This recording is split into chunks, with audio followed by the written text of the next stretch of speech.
All right, so as we said earlier that matric results have come and gone, and now the focus shifts to those who will be going to tertiary institutions to further their studies. Your first year of university is without a doubt some character building. This could be either a good thing or a bad thing. The question now is, how do you maneuver through your first year without hurdles, and what are the do's and the don'ts? We've invited someone who's been in that environment almost all her life. She's a former lecturer at the Vaal University of Technology, Vanderbilt Park campus, and also the former lecturer and HOD at the Nelson Mandela University, Brightness Mangoloti, who joins us now live from our studios in Port Elizabeth. Good afternoon to you and compliments of the new year. Good afternoon, Palisa, and compliments to you too.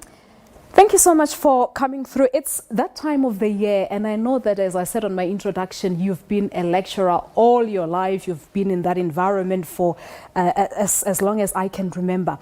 Anxiety is now starting to build up for the first years, which is in a way sort of normal to get away from home and start this life on your own independently. So what to expect as a first year student? I think firstly, I need to congratulate the 2020 class. We need to appreciate that in South Africa, only a limited number of students have an opportunity to attend a university. Going to a university is actually a different ball game. The culture of a university is totally different from the culture of a school. So it is upon the student to actually orientate themselves into the culture of a university. Hence, the first most important thing that the student needs to do is to attend the orientation, which I know a number of people neglect to do that, and they just think about going to the lecture hall. The orientation is the best place to orientate yourself, get inducted into the university, where to go, who to talk to.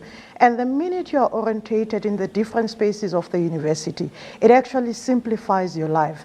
And you get to understand how the university operates and where to actually get help if there is a need from a student per se.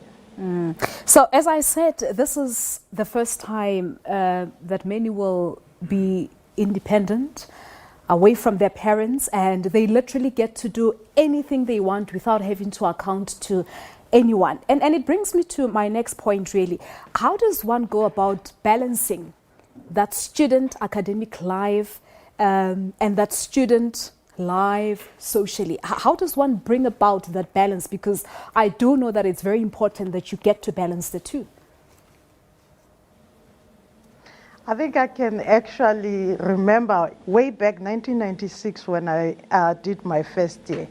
Being at a university, it's a very interesting space, especially most people who go to university are like me, whom you've spent the rest of your life literally with your parents, never been anywhere else but just focusing on your studies. So the anxiety does exist. There is a necessity for a student to have what we call a student life balance. Firstly, what I need to say to students, they need to remember why they went to the university. There's a tendency for students to go to university but do not attend classes because of this excitement of this freedom that they've never tasted before. So the first important thing the student needs to do is to attend classes. A class is not a social space, it's a space where you can learn.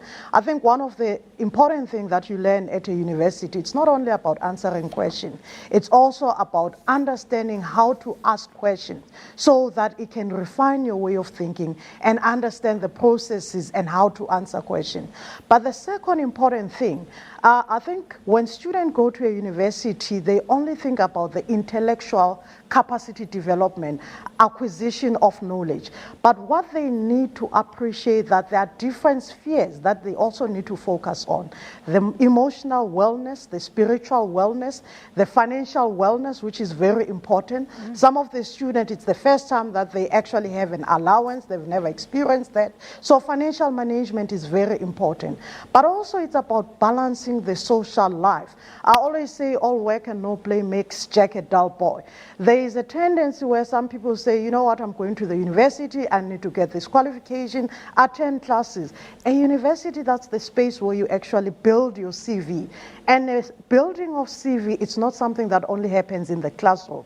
It's something that also happens outside the classroom. So it is important that the student orientate themselves about what other opportunities exist within a university that they can tap into, that can actually assist in building their CV. Now, you've touched a bit on that freedom where you now get to choose to do whatever you want. You get to skip classes as much as you want, because the reality is some modules are too boring. But of course, it actually brings me to my next point of determination, I think, really, and knowing exactly what you have gone there to that particular tertiary institution for, isn't it? Yes. I think it's the most important thing is commitment from the student.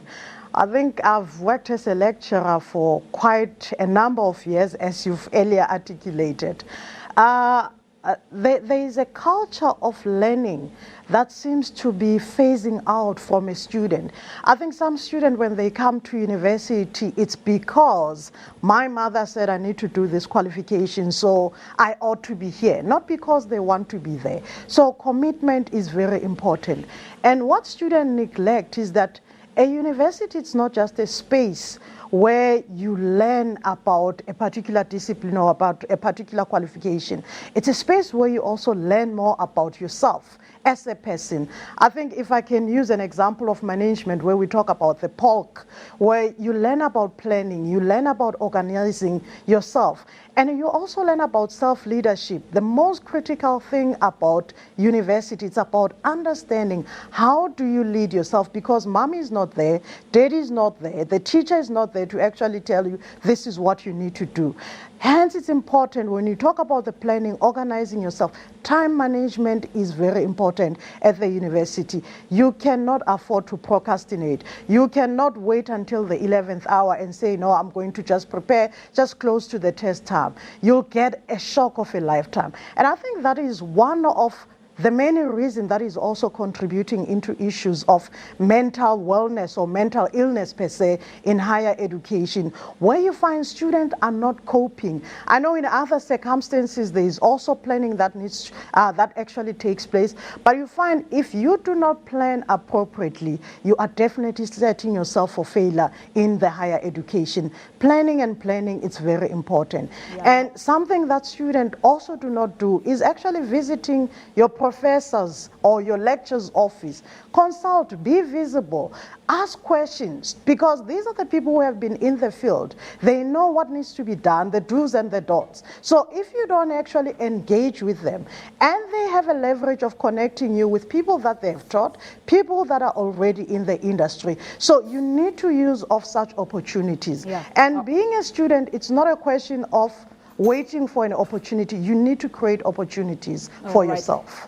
Very quickly on this one, we speak about coping mechanisms. Let us just very briefly look at holistically the role that parents should be playing in terms of supporting their children when they are at tertiary institutions, because they in a way sort of exert some pressure. You knew at this institution, you're still trying to adapt to the changes, and you get a phone call every night, when that's my money, don't waste my money. So the pressures as well that parents create to their children whilst they're studying.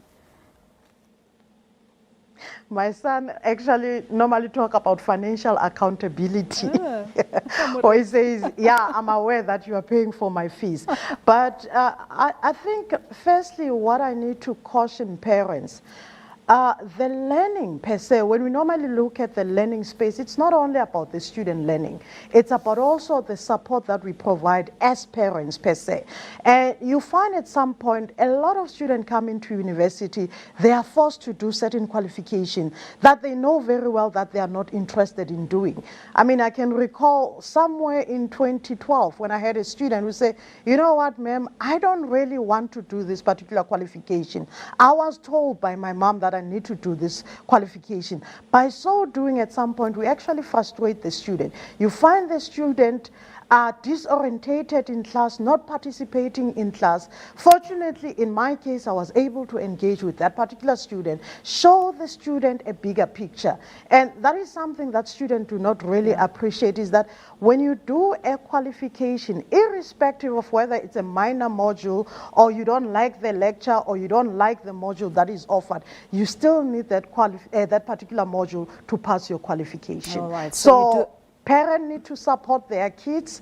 It's not only financial support, but also emotional support, spiritual support, and all other forms of support to enable the student to be successful in higher education. And I think importantly, they should stop living their dreams through their children. Time constraints. I wanted to talk about freshers' balls and Goombas and the likes, but time, we don't have enough time. Thank you so much for coming through. Brightness Mangoloti is the former lecturer at the Vaal University of Technology in Vanderbijl Park, former lecturer and HOD at the Nelson Mandela University, talking to us about the do's and the don'ts of first-year tertiary students.